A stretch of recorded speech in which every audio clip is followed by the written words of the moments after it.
He's got the skills really of a Latin European or a Latin South American. And he gets people off the seats. You know, when he's on the ball, he does a trick, or he's actually going at a defender.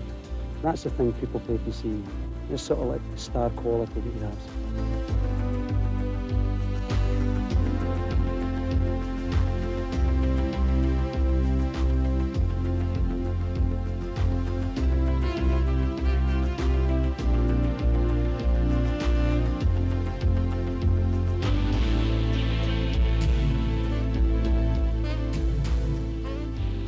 He's an out-and-out winner. He's an out-and-out trier. He's an out-and-out, he's going to give you everything, match in, match out, come what may. Now for the manager, that's fantastic to start with.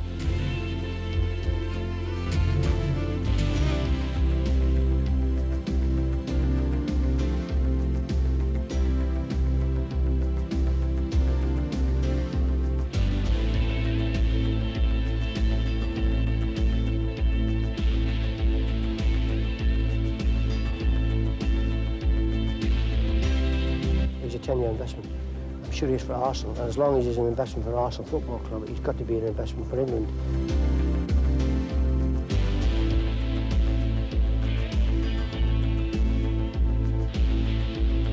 You don't stay in a team like Arsenal, win the championship, unless you're producing week in, week out, and he certainly does that.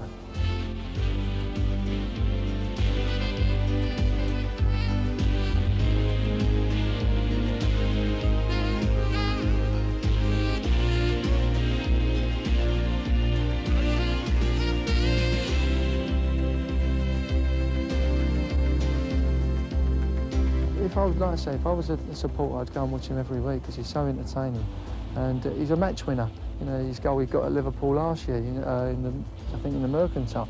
It's just a bit of great individual skill, you know, and I'd love to have that talent, you know. Our bread and butter players, you know, at the back, but he's a great player, you know. It's only one word for it.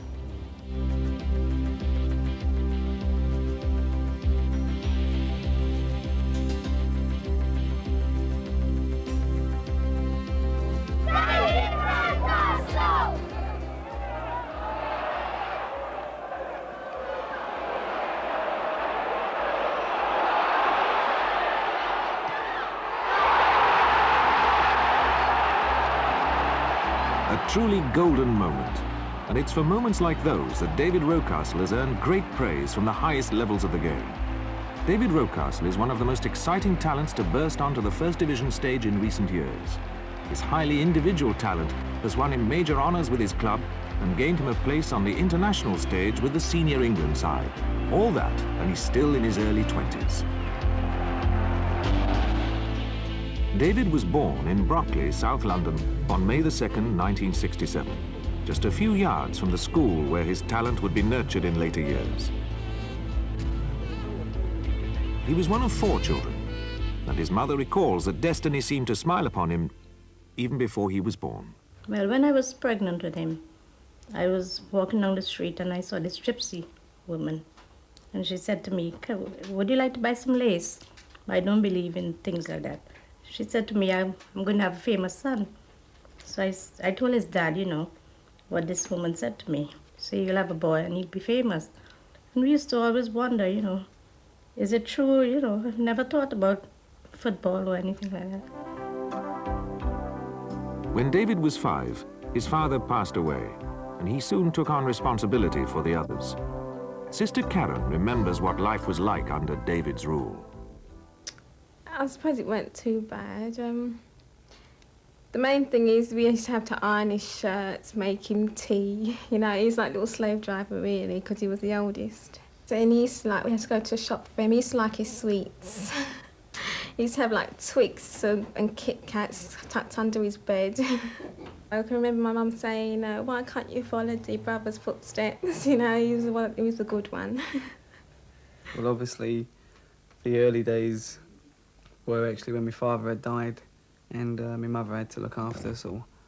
But that's it, early days memories I've got, really. He's looking after my little sisters and brothers, and I was only 6, 7.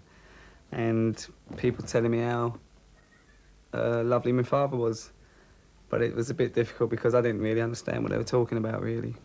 And to that point, I think because I was helping Mum to look after the kids, I didn't really get involved in football at an early age. As David grew, he played football whenever the opportunity arose. With his brother Steve, who now plays with Norwich City, David would turn even his home into a stadium of wild success. Now, on his frequent visits home, he can't resist reliving his early days with an impromptu kickabout with his brother Sean and young nephew Kieran. Turnham Junior School. It was here that David's passion for football was set on fire. Turnham Junior has a long tradition of football excellence and success. Ian Wright of Crystal Palace and Millwall's Paul Antrobus were both pupils here. David Rocastle stood out. The teaching staff have vivid memories of his emerging talent. The first time I saw David is when I came to watch the cup final. The team had reached my appointment. I was due to start at the post-Easter term, and the match took place during the Easter holidays. And I saw a young man running round who wanted to take part in every single activity on the pitch. He'd rather be everywhere as opposed to playing to a particular position. Seeing him on television these days, I think he's probably still got the same temperament.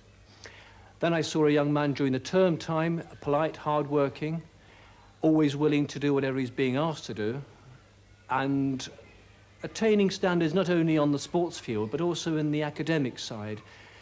I look beyond that time because I didn't see David a great deal after he'd left us. One occasion I was making a journey to the divisional office, and I saw a young man standing at the bus stop.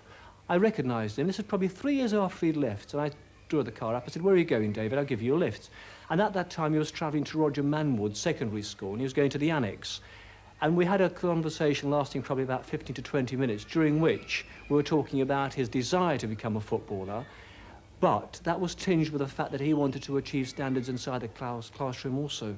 He had at the back of his mind that if he achieved the standards on the football field, then that was something that his dream would come true, but in the meantime that may fall flat. So he had to have certain standards. And this goes back again to the parents. Mrs. Rocastle, I've had 4 Rocastles, including David, come through the school, and all I can say is they're very much of the same mould. Well, in the first year that I came to Turnham, David was a third year, a 9-year-old, and by that time he'd grown to be a very big boy and a very skillful boy, much admired by all the other boys in the school. So he played for the A-team from the word go. By the time he'd got to the 4th year, he was still a very big, physically skillful boy who used to hold the team together. Luckily enough, the rest of the team were also a very skillful team. We wanted him to play in goal. He didn't want to play in goal. He wanted to play centre forward. So we had to have him playing centre forward. And the other boys supported him. He was a prolific goal scorer and much admired by the other teachers and the schools that we played. Many a time the teachers come up to me at the end of a match and said, "Hey, who's that centre forward?" I said, "David Rocastle." Remember the name because it would be important, and it was. David's school records show that he also had a talent for cricket. He was a competent middle-order batsman, able to score runs with ease. And he was also a mean bowler. These records show bowling figures of 5 wickets for 6 runs. Kevin Arnold was a teammate of David's at Turnham Junior. Today, he's still a close friend. Well, I've known Dave since I was 5 years old. And, you know, he's a very good friend in general, and so, and, you know, we've watched each other grow up. And, you know, he's just been a real good influence on me. And, you know, I've been watching his progress and so from when we were small and that. And everybody knew that he had the potential to become a good footballer, but, you know, to himself, being very modest, he just didn't really know, you know. I think it's important to have the backing of good and proper friends behind you. So when the football's gone, they'll always be there, because there'll be some people who'll be there only when football's there.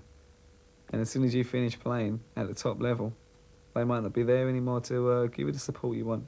That's where you count on your good friends like Kevin and me cousins and me aunts and me grands and me mother. They're the people who matter to me the most anyway. Yeah, there was a silly occasion at school. Like it happened to be over football because we was just playing in the playground and that. And you know, one day just he put in a bad challenge on me, and I had to go at him, and he just turned around and punched me. Totally out of character. I didn't hit him back because he was my friend. I was just so upset. I just went off. But you know, it was about the game, you know, he takes it seriously at times.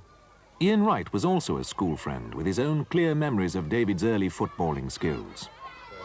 Yeah, I remember we played in a five-a-side. It was a long time back, up near Downham. We played against each other. He must have scored about 7 goals. I must have scored about 6 goals. His team beat us, but, you know, it was just like brilliant, because he was scoring and I was scoring, and, you know, he was looking at each other, and, you know, because everybody in the area knew that me and David was the main footballers in the area, and everybody came around to watch this game, and, you know, in the end he got on top of me there. Run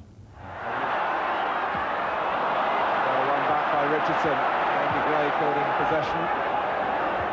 Spink fists only straight to Rocastle. The chance is on. The goal is there for David Rocastle.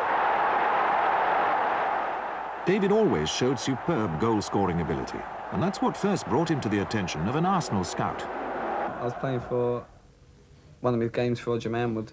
We played a team called Tollington Park, who were managed by a man called Terry Murphy, who in the end became my scout. And at the time, I think we'd beaten them 8-0 or something like that. And I hadn't really had a great game. I mean, it was okay, but there was other players who scored hat-tricks and 2 goals and things like that. And Terry just recommended me to the people at Arsenal and said, well, just keep an eye on him. And from there, most of my football was played for the district.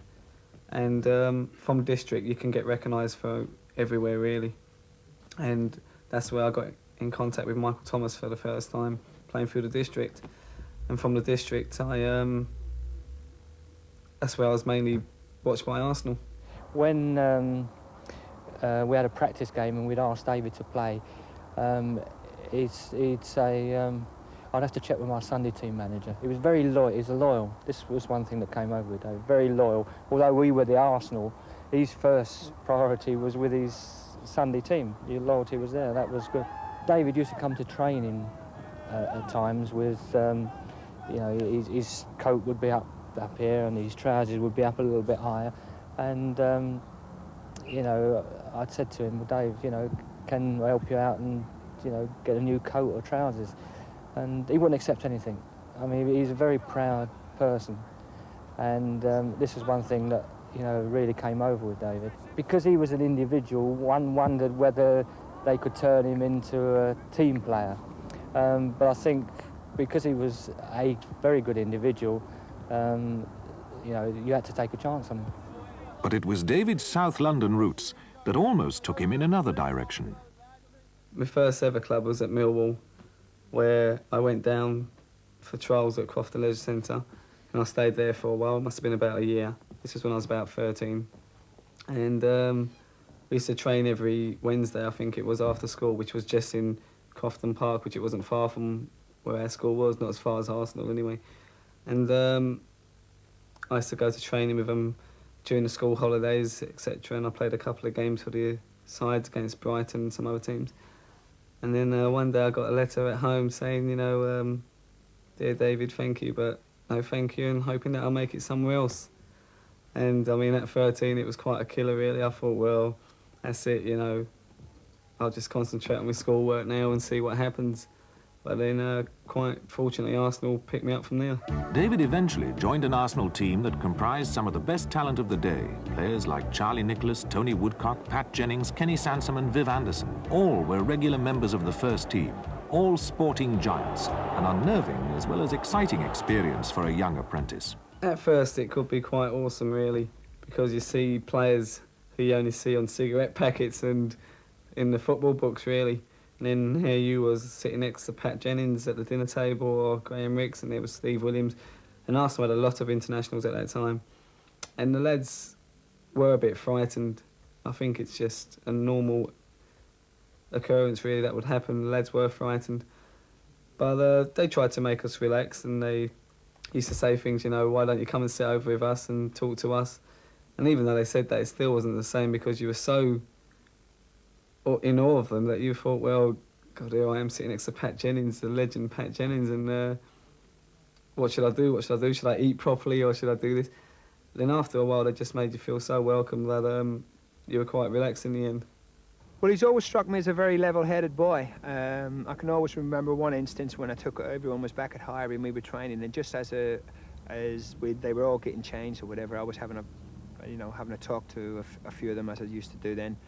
And I can remember them all being in the dressing room, and I actually said to them, Michael Thomas was in there, as a few others were in there, and I said to them, hold up your hands. I said, any of you who think that they're going to make it into the first team here? And out of them all, he was the only one who put his hand out. And I thought, well, that'll do for me, because he's got that inner determination to succeed, really, which of course he's proved. From the age of 19, he's virtually been an ever-present, thank God, in the Arsenal team during the time that George and I have been here. And he was always exciting, and all credit, I think, to George for leaving him in, if at times he didn't always produce in the early days. But now you're looking at an England player, and you want him to produce in the same mould as possibly John Barnes. That's the comparison that I would draw. But I think he's as good a player as anybody in that position. He's so exciting when he's on the ball, when he makes decisions, and when he goes at people. But I think Dave's done well. I think he's done well for the team. He's a lot of people say he's an individual player. He's got, great skills as an individual, but he does do a lot of work for the team, and he sacrifices a lot of his own play for the team. So I think he's done well, and particularly towards the end of last season when there were a lot of pressure games and all the players were under pressure. Dave, for me, came out one of the tops, because he really did put in some really outstanding performances towards the end of last season when the pressure was on, and it was about that time that I felt that he's played some of the best stuff that I've seen him play. Liam Brady, world-class player, but there's no reason why Rocky can't go on, and hopefully he will never leave Arsenal Football Club, but there's no reason why he can't go on and take Italy or take France by storm, really. He's got that type of talent. But it's all about wanting to work harder. I mean, we've seen young players who potentially have looked tremendous, but all of a sudden they forgot what's got them there, and they're no longer in the game. But I think the attitude Rocky has and the way this club is run, he won't be let do that. And as I say, there's no reason come 26, 27, he shouldn't be one of the great players of England. I'd have to put him up in the air if I was playing against him, I'm afraid. But he's got that as well. He's aggressive as well. He's not a player that you can actually boot up in the air and think you're not going to see him, because he relishes that kind of the side of the game as well. So he's a good player. I think he rises to the occasion at the World Cup. Plus, he do very well. I think he's good enough to go all the way to be one of the greats as Maradona or Gullit. He's got the ability. All you've got to do now is lose the weight. A not altogether serious comment from Michael Thomas, David's best friend in the Arsenal squad. Both players raced through the youth and reserve teams together, but it was David whose greater talent earned him an early place in the senior squad. His debut for the Gunners came very soon after his 18th birthday. Well, we was playing a game, and the week before I was on standby for Stuart Robson against Sheffield Wednesday, but Stuart was past fit at the last minute. And the following week, he was injured again, and the manager told me on the Friday that I'll be playing on the Saturday, and it just didn't sink in. I think because it was just overnight, I knew I was playing. I didn't have much time to be nervous, really, and I can remember getting up bright and early Saturday morning because I'm going to make my debut. All these people had come to take a picture of me, and my mum didn't know what quite was going on. All these newspaper people were saying, you're making your debut for Arsenal, how'd you feel? And I didn't know what to say at the time. I just said, well, I want to go out and play. And I can remember the clock from 2 o'clock to 3 o'clock. I can remember the clock just wouldn't go. It was just constantly on 2 o'clock. And I kept looking up and I kept thinking, is that all that's gone? 5 minutes? What's going on here?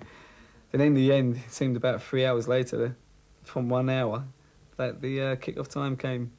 And I went out there. And the crowd realised that I might have been a bit nervous, and they started singing my name, really, at an early doors, just to get me welcomed in. And I quite enjoyed the game. It wasn't the best of games for people to watch, but in my point of view, it was one of the best games I've ever had. He entertained Highbury crowds with his great skill and imaginative play. Soon he was making headlines and becoming a firm favourite with all those who love football. David's first goal came in the FA Cup, his first bullseye for the Gunners, and one he'll never forget. Oh, definitely. Luton Town in the FA Cup at Luton. Tony Woodcock, the game was 1 each. Tony Woodcock done a great cross to me, and I scored in my head. And then I think, more or less, Mickey was in the crowd watching, and Mickey couldn't believe it. I scored in my head, and Mickey was like, he still couldn't believe it afterwards in the dressing room. And we were winning 2-1 at the time, and then Luton scored in the last few minutes to bring it back to Highbury. Might look to float one over for Anderson or Rocastle or O'Leary to run for. Ricks with a free kick at any rate for Arsenal. Chipped in there indeed towards Anderson, nodded down by him. Woodcock looking to get something on the turn, does well, and a good header by Rocastle, and Arsenal in the lead.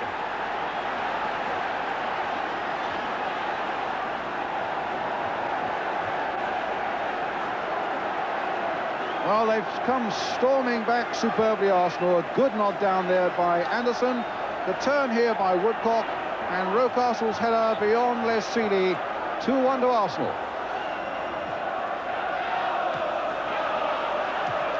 Good header down. And some really good terrier-like work, and a nice bit of skill at the end by Tony Woodcock. Rocastle loves cup competitions. They always bring out the best in him. Rivals Tottenham can vouch for that. They met in the Littlewoods Cup semi-final, and David made it a game to remember. And all I can remember is Ian Allenson shooting from outside the box, the ball rebounding off someone, and my first touch took me into the area, and I just swung my left foot, which is not renowned for scoring many goals. And I just couldn't believe when the ball hit the back of the net to take us to Wembley. O'Leary with the kick.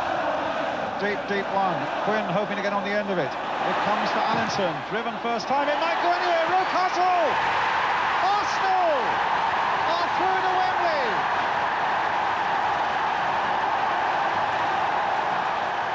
That was an important goal, one taken with great relish. But David recalls an even better goal than that. I'd say the goal at Liverpool in the Littlewoods Cup, I quite enjoyed. We were losing 1-0 at the time, and we were playing out of our skins. The team, that's the best I've seen them play. And it was a bit harsh, really, that we were losing. And I got the ball on the edge of the box from Mickey Thomas, and I just saw the goal in front of me, and I said, I'm going to hit it.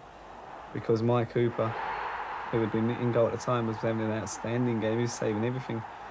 So I thought, well, looking at him in goal there, and he saved about 12 good chances, I thought, I'm just going to hit it. And to my much relief, it went in the back of the net. The First Division has many pressures, and young players desperately want to succeed and impress. David has learned to live with that, but here's one moment he's not proud of. Yes, I'll never forget that. Playing Manchester United away, and I think I lost my rag a little bit because I was so involved in the game, and I'd done something out of character, really. I went to swing a kick at a certain player, and the referee sent me off. And I thought I should have been sent off, but I thought the other player should have come with me, but that's gone now. I'm not going to get involved with that. But I'll never forget the referee's face when he sent me off. It was so stern. He just said, get off. And there was nothing I could do about it. I remember getting back to the dressing room, and it's a lonely feeling, really, because you're there on your own and all your teammates are out trying to salvage something from you being sent off. And I said to myself, never again am I going to make that happen to me. Playing for Arsenal, one of the country's most historic and prestigious sides, puts whoever plays for it in the spotlight.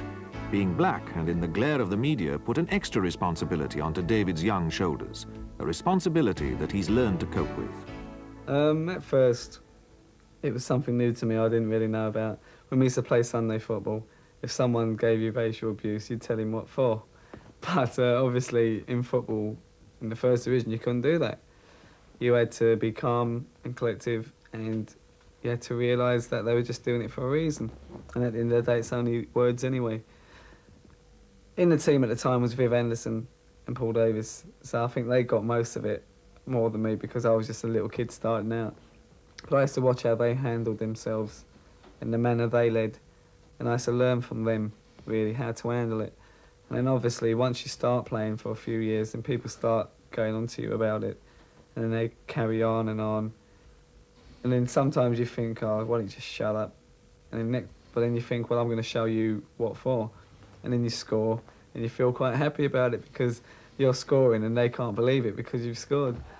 And also, I think it's a bit of fun and games, really. I remember an incident at Southampton when I was getting a bit of stick from a certain section of the crowd, and I think I scored a goal, and I turned around and I went over to them and I was blowing them kisses, and the same people were calling me names and things like that. They were laughing and joking with me and clapping me, and ever since that day I thought, well, you know, they don't really mean it, it's just things they say to put you off your game. And I think it's a lot of fun and games now in the game. I think people don't take it so serious now. Modern football is a tough and punishing career to follow. The First Division takes its toll both mentally and physically on players at the top. David's accidental collision with teammate Lee Dixon at Millwall left him severely winded. In fact, he swallowed his tongue. Physio Gary Lewin's swift reaction to the situation saved David from what could have been a fatal injury. Despite being carried off, David returned to the match, helping Arsenal to a valuable win. It was a brave and dedicated thing to do, an action appreciated by both his colleagues and fans. Luckily, David has avoided serious injury for most of his career so far. Touch wood, he's been quite lucky with injuries. He had quite a nasty knee injury when he was 17, where they had to remove his cartilage. He actually did it at Highbury, I think it was against Aston Villa, and he went in for a tackle and his knee locked on him, and so he was stretchered off with actually a locked knee.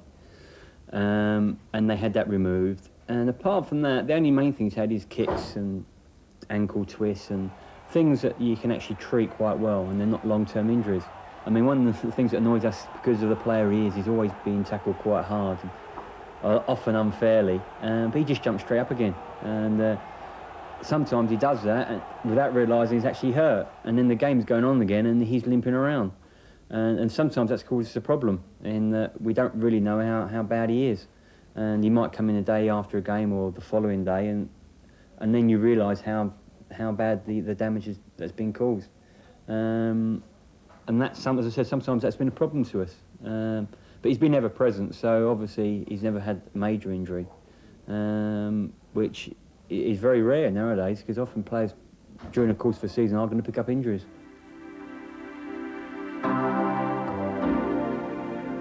After meeting his girlfriend Janet at a nightclub soon after he became a regular first-team member, David has become a home-loving father. His daughter Melissa was born in February 1989, and he spends as much time with her as he can in their North London home. David is a family man and keeps close to both his own family and Janet's.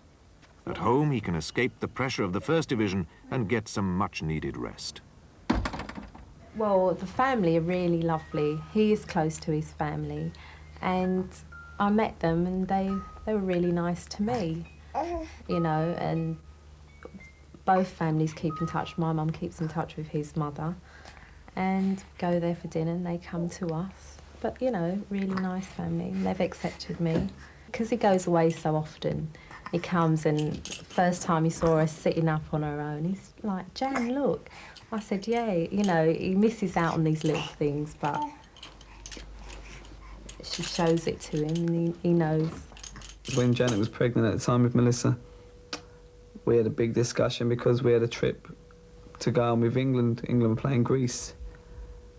And at the time you think, I can't leave her in the distress she's in. And I was quite panicking. And I knew she would have been in good company and everything, but it still wouldn't have made a difference. She wanted to be there. And the morning we were leaving for Greece, we had to meet up with England 9 o'clock Sunday night. Sunday morning, Janet was complaining of stomach pains and things like that. And that's when she went into labour. She went into labour 7 o'clock in the morning. And here's me, the same day we got to play Greece. And well, not the same day we've got to travel to Greece. And I was like, oh, what should I do? What should I do? Because obviously if she's still in labour and I've got to travel to Greece, what are you going to do? It's going to be a hard situation for you. And especially if you're there, you can't just leave her. So Melissa started away at 7 o'clock. I phoned up Gary Lewin at 10 o'clock. And I said, Gary, Janet's just gone into labour. What do you think? What do you think? And he said, well, Dave, just relax, take it easy. He said, how far had she gone?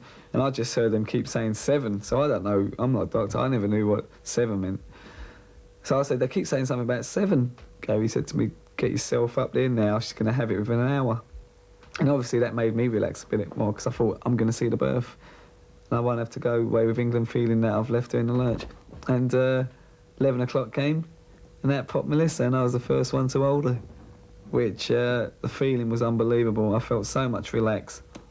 I knew she had a good family. I knew my family would help her.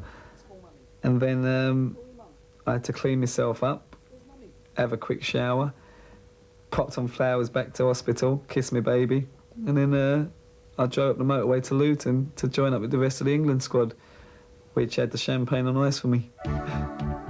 By modern standards, David's swift progress through the First Division and onto the international scene is remarkable. He progressed through the England under-16 side, was invited to play for the under-21s, and quickly called to represent his country at senior level. Well, actually, it was quite funny because there was a lot of speculation that Mickey Thomas and Paul Davis were going to be involved. And everybody knew they were picked and they were involved. And nobody knew I was involved, really. And I think it was very late into the day that someone actually said, Dave, you're in, and nobody at Arsenal knew I was in. The memories of it was this guy coming up to take a picture of Michael, Paul and myself. And the next headlines the next day were obviously the 3 degrees. And I just couldn't believe that in one call-up, all 3 of us had been involved in the England squad, which obviously made it easier for me going to join up with the squad. After the European Championships, I had to decide, was there some youngsters in the country that I had to bring into the England team? And there were 1 or 2, obviously. And he was one of the better players, in my opinion. Very emerging young player. I like his tenacity, you know, because he is tenacious on the ball, very aggressive on the ball. I like that. And hard-working, and he does a dual role for Arsenal, and he can do a dual role for England, where he tucks in, a bit of a Stevie Copper-like, hard-working player, can tuck in when defensively you've lost the ball, but on the break doesn't mind the wide position, can break wide, and he's got skill factor, he can go past people, and he has a bit of pace, and he has a jink, and he has a little trick, and he's fairly well accomplished in most skills, and he's a very useful player indeed, and can only get better, quite frankly. His next big step is to tie his England position down. Once he gets into that situation, and then it's a case of him either becoming a good, aggressive kind of winger who can go at people and take people on and gets lots of crosses in and also make a few goals, or gradually he'll turn into, I always remember Johnny Giles. Johnny Giles, when he first started at Man United, was an out-and-out outside right. And as his career developed, Johnny Giles turned back into centre midfield, played in there with Billy Bremner at Leeds United. I've got a feeling David Rocastle will come to that.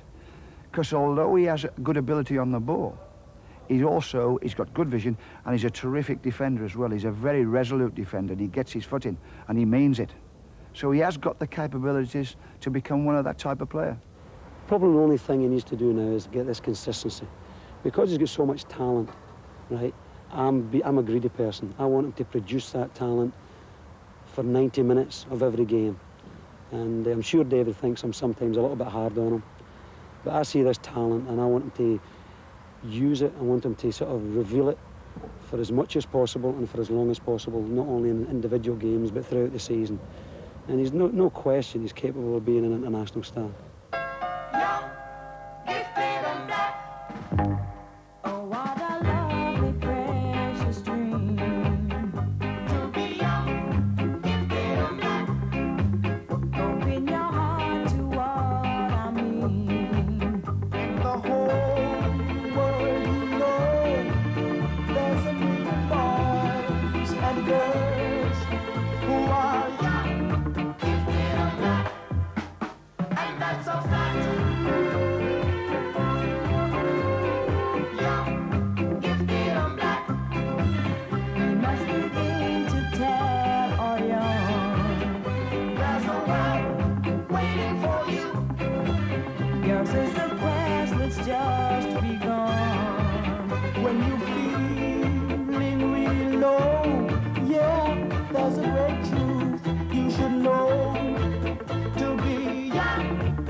David is an established member of the Arsenal team and regularly plays for England.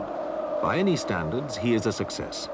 To look after the various commercial interests that come the way of a football star, David has employed Jerome Anderson, an agent specialising in personalities of David's stature. He believes that Anderson is the right man for the job. I've known Jerome Anderson now since I was 16. Charlie Nicholas introduced me to him. And he's more of a friend than my agent, really.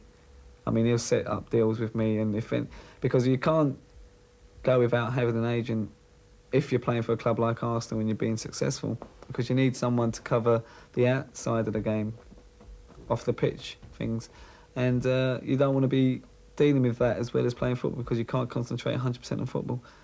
And Jerome looks after the business side of the football, if you'd say it.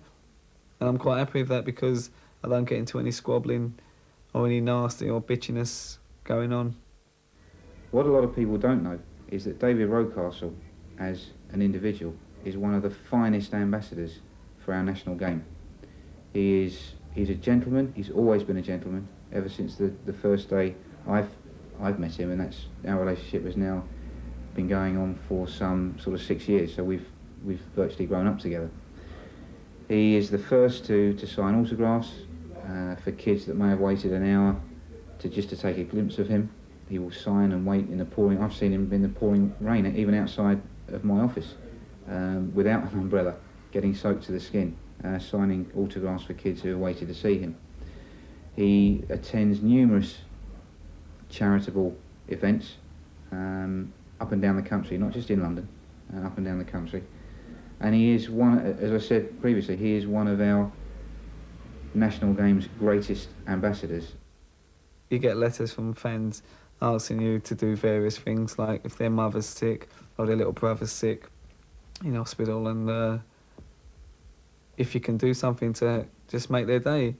And I had a visit from a little lad, said how his brother was in hospital and his family got involved with me, and they asked me if I can go and see him. He had leukemia, or he's got leukemia. And he's only 4, and I thought, well, I'll get to the hospital and he won't know anything about football. And when I got to the hospital, he was lying in the bed, all these Arsenal scarves around him, and he knew everything about Arsenal. And they said, Sebastian, you know, look around, look, who's this? And he turned around in his little sweet voice and he said, it's Rocky. And I mean, that broke my heart, because I looked at him and they said he was sick. And, but hopefully he'll get better. And he looked a tower strength to me. And we sat up, we watched the videos, we watched the Arsenal-Liverpool game. He could tell me everything about myself. He knew when I was born, he knew what boots I wear, he knew what number I wore, and it was just fantastic. He was a great little kid. And you look at him and you think, well, if I can make people like him happy just through playing football, because football comes second to things like that, then that's when you start appreciating football more. Because you think, well, I can do that to a little kid. Make his day, if you say, through playing football. So it's got its good times and the bad times, really. In 1987, Arsenal walked out onto the Wembley turf to face Liverpool for the Littlewoods Cup. Arsenal were there courtesy of a David Rocastle goal. I don't think I played particularly too well, but like I said, at the end of the day, it didn't matter because we won 2-1. But it was the first time I played at Wembley. And as a youngster, it was quite daunting, really, and I didn't know what to expect. And by the time the game had finished, it had gone by so quickly, I didn't really know what happened. All I knew is that we'd won the cup and we were running around this big stadium with all the Arsenal fans going mad behind the goal. But the game had finished and come and gone, and I hadn't really thought, well, what did I do in that game? The Highbury fans showed their appreciation of David's skills when they voted him Arsenal Player of the Year, a coveted award indeed. David is naturally a modest man, and when he was told of the honour, he just didn't believe it. It was about 8 o'clock at night, and the supporters club secretary, Mr. Baker, rang me up and he said, David, you've won Player of the Year. And I never even knew I was in the running for Player of the Year. I was sleeping and I thought it was one of the lads mucking about. So I said, yeah, all right, and went back to bed. And he rang me back and he said, no, it's true, David, you've won the Player of the Year, the Supporters Club Player of the Year. We just cast the votes and you came out on top. And I think that was one of my proudest moments because they're the people who matter. The supporters, they're the ones who each week come spend their money and they support you through rain or shine, you know. And I just couldn't believe it. I've seen the plaque on the wall at Highbury. They've got a big shield there and it's got the Player of the Year, things like all the other names like Liam Brady, Frank Stapleton, Pat Jennings, Kenny Sampson, and to think I was going to be up there amongst them, because even when I've gone and left Arsenal, that will always still be there, and that was one of my proudest moments. The climax of the 1988-89 season is one that will live long in football history. Arsenal's lead at the top of Division 1 was under threat from Liverpool. David sensed that Arsenal would have to play their hearts out if they were to prevent yet another Anfield victory. A nail-biting two-horse race rushed towards its seemingly inevitable climax. On the last Saturday of the season, Arsenal stumbled at home to Derby County, whilst Liverpool closed the gap with a win at Wimbledon. I think the mood in the dressing room was quite sour, really. The lads thought, well, what's going on here? We've got to get it right for Wednesday against Wimbledon. And no one believed we would have dropped points at Wimbledon because we were so determined. And Wednesday came, we took the lead against Wimbledon. Nigel Winterburn scored an unbelievable goal with his right foot. And for Nigel to score with his right foot, that's when we knew we have to win the championship, because that's not a dumb thing. That's worse than my left foot. Good ball. Adams. Look for Hayes in space, but Joseph was the player who filled that space, and then it's given away. And a great effort from Winterburn. What a goal! Oh, what a goal! One of the goals of the season. Nigel Winterburn against his former team. Magnificent. Winterburn cutting inside, seeing something that no one else on the field has spotted, and right foot, that's unusual for him. Brilliant into the top corner. What a goal! And then Wimbledon equalised. We took the lead again through Paul Merson, and this equalised again, and the game ended 2-2. And I think a lot of the fans must have thought, that's it, we've blown it now. And the lads were disappointed. We went on a lap of, I can't say honour, it was a lap of thanks really at the end, because it was the last game at home, and we wanted to thank the fans for being loyal to us all season, even though there's one more game to go. People might have thought we had conceded at that point, but we hadn't. It was just a lap of thanks, thanking all the fans for turning up, cheering us through the bad times as well as the good times. And we knew we had a job to do the following Friday. But I can remember that night not feeling too happy with myself, and I went out for a meal with Alan Smith afterwards, and it was like we'd lost everything. It was like we got relegated. It was so sour, the mood was so sour. We just didn't want to talk about football. We just went out, had something to eat, had a drink, and then went home. And there was no talk about football. And that's how we felt at the time. We thought, well, all that hard work had maybe gone in a weekend's results. But then we had to, you know, roll our sleeves up on the Monday and get back to work again. Liverpool and Arsenal were level on points after Dalglish's men defeated QPR 2-0. They had a game in hand against West Ham, who needed maximum points from their remaining matches to have any hope of staying in the First Division. At Highbury, all hearts were with the Hammers, who had to overcome Nottingham Forest before facing the Anfield roar. It was at the sports writers' do on the, I think it was a Thursday night, West Ham played Notts Forest. And I was sitting at the table, and we heard the result come over the tannoy, and it said West Ham had just beat Notts Forest, and we couldn't believe it. I mean, there was a few lads from Arsenal there, and we just looked at each other. We thought there must be a lucky omen in this somewhere, because for West Ham to beat Forest at Forest was going to be difficult, and they'd done it, which was a great result for them. So we knew that they had to go to Liverpool with a bit of hope because they're fighting relegation, and it's going to be one of them games where you never know what can happen. And I can remember coming in when they were playing Liverpool, and Liverpool winning 2-1, and I thought, well, something could happen here. I was listening for a little while, and then it went 3-1, and then it went 4-1, and I said, I'm switching off, I can't listen to it anymore, because I thought, well, at that time, and I'd got all the mathematics muddled up, and I thought we had to go and beat Liverpool by 4 goals. And I was on a downer that night because all this talk about goal difference, and it was confusing me. I didn't really know anything. So I thought the following day, my God, we got to go up there and beat them by 4 goals, and to beat Liverpool by 4 goals, I mean, that's when I see people saying, you got no chance, Arsenal. But then you never know what could have happened, even if we had to do that. And then in the morning, I woke up, it was breakfast TV, and they said, this means Liverpool beating West Ham 5-1. This means for Arsenal win the Championship, they've got to win 2-0. And I turned around and I said to my girlfriend, I think we could do that. And I said, we can do that. 2-0 is not bad. And I was much happier because I perked up.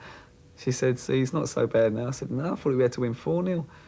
And as we were prepared for it, the gaffer just said, lads, we won't even talk about Liverpool. Let's just train and go up there. So we trained from the Monday to the Friday, and as it happens, on the Tuesday they played West Ham and they beat West Ham 5-1, I think, and everyone thought, well, that's it. Not within Highbury they did, but people outside the game, I think there was a few newspaper articles saying you've blown it and we're just going up there just for the game, really. And I think the lads were a bit incensed with some of that, but like the training preparation was no different. Well, I'd say it was different because we just enjoyed ourselves. We mucked about. I know George won't like me saying that, but we mucked about in training. We were having fun things, fun mornings. We were playing shooting. We were doing 5-a-sides, and we don't normally do that. I mean, we do it, but not to that extent where we're mucking about, really. And then everyone was saying to me, well, you know, when you going to Liverpool? Because I was still in London on Wednesday. And I said, no, we're not going till Friday. And they were like, what, Friday? They couldn't believe it. They thought, you should get yourself up there Wednesday and prepare for the match there and then. But I don't think that would have been a good idea. Friday morning came, we got on the coach. Lads ate loads of biscuits on the way up with their tea. We had a few videos, we laughed and joked again. A few lads were playing cards. Got to the hotel, had a bit of lunch, went to bed. I think the majority of us slept like a baby. We woke up for the game. We talked, that's when we talked about Liverpool 6 o'clock that evening, and the kickoff was at 8. And that was the first time we talked about Liverpool. And that wasn't even a great extent, really, because we knew about Liverpool. No one needs to talk about Liverpool. And the manager said, quite unbelievably, was that we'll go 0-0 at half-time, and then we'll score 2 goals in the second half. And that is the honest-to-God truth. No one could believe it. That's how it happened. He just said, he'd come in, it was like he read the script. He just said, lads, take your time. Don't be in too much of a hurry because we don't want to give away no goals. 0-0 half-time, then we'll go in the second half and score 2. And the lads were like, yeah, of course we all bust, laughing and joking, you know. Winterburn and Richardson behind it. Adams has made a darting little run in there. And Smith! And Arsenal have scored. The Liverpool players are surrounding the referee, asking him to speak to a linesman. The linesman never hesitated at all, Brian. I looked immediately towards the linesman. Well, let's see here. Winterburn's kick and glanced in by Smith. But he's coming across to have a word with the linesman. Now, a crucial decision here.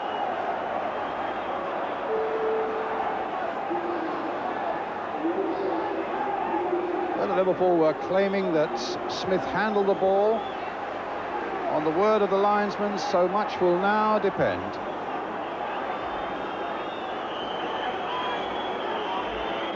Ronnie Whelan looking on there. The goal's been given. And what a game we have now.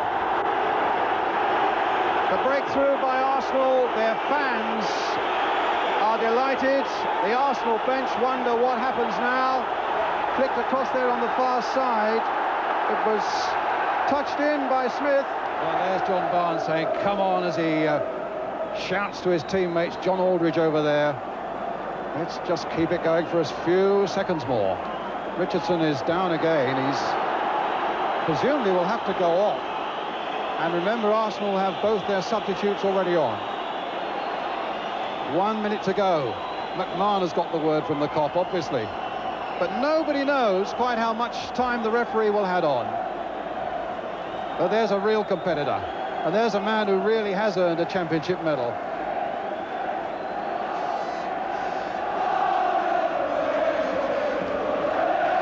The faces of the players are something to behold at the moment. I think in a way, if Arsenal are to lose the championship, having had such a lead at one time, it's somewhat poetic justice that they have got the result on the last day, even though they're not to win it. They would see that as small consolation, I would think, David, but you can see we're now well into time added on.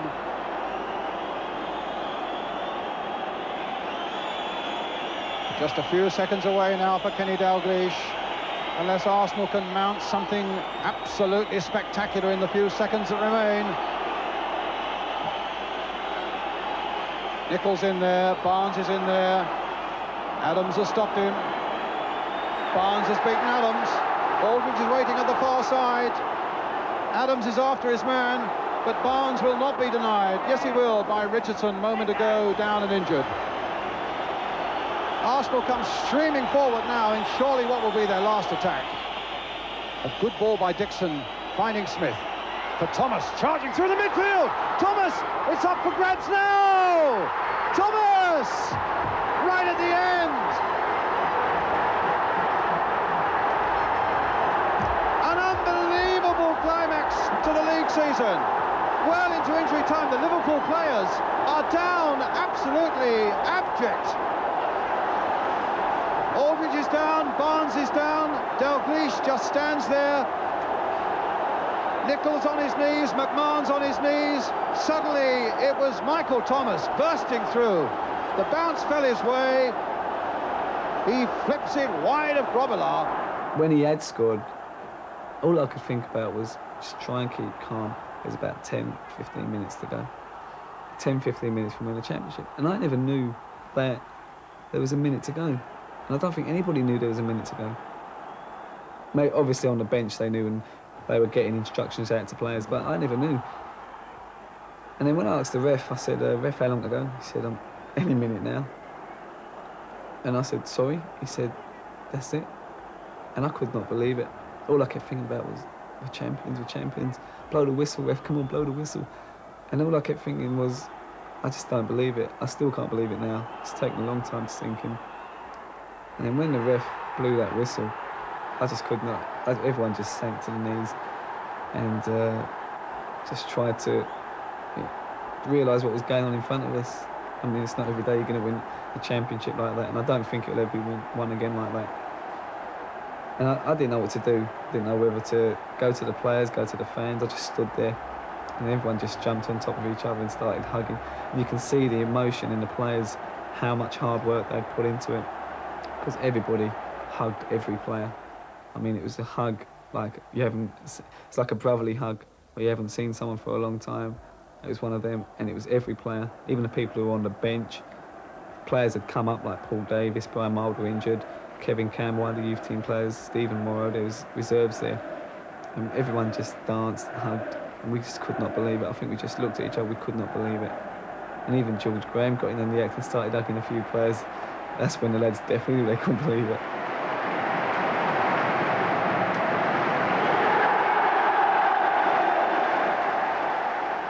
I'd say the celebrations went on quite a lot. I can't remember what time we left Liverpool. There was loads of champagne flying around. I even managed to nick a bottle of champagne with had Barclays Champions on it, where the lads never spotted quick enough, and I've got that as a memento. And it was just a non-stop party on the way home on the coach. We jumped off at Southgate, where we heard that the club called Winners had supplied a party for us straight away. They kept the place open. They asked the police. They said yes. The lads went there to Winners. I was a bit tired by now. I could only stayed for about half an hour. And there was a lot of fans there. They just couldn't believe it. They were crying and everything. I mean, I heard that actually after we'd won, the streets of Highbury was packed in about 20 minutes. And I can't believe that. I wish I could have been there to see that. But I drove all the way home. I still couldn't believe it. Bought the early morning papers.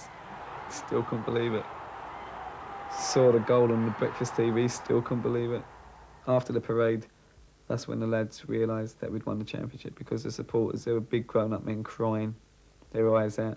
People had shrunk. Everyone, it was a carnival. Police didn't care. They were joining in. There was no crowd trouble. And everyone just had a party. And I think that party must have lasted all day for them, or maybe all year. You never know. But I think that's one of the best memories, the parade going on the open-top bus. And I remember people saying they've won the FA Cup, they've won the championship before with Arsenal. George Graham actually said that was better than when he won the double. By the tender age of 22, David Rocastle has already been a winner at Wembley, lifted the league championship trophy, and pulled on an England shirt at the highest levels of world football. What more can the future hold? I'd say when I reach my peak, then if I'm learning and developing how I have over the last 5 years, then if I develop that quickly again for the next 5, then I think I could have exciting times ahead of me. But like I said, it's all got to be down to hard work. It doesn't just come by having a bit of skill on the ball. You need to work hard, and you'll get rewards at the end.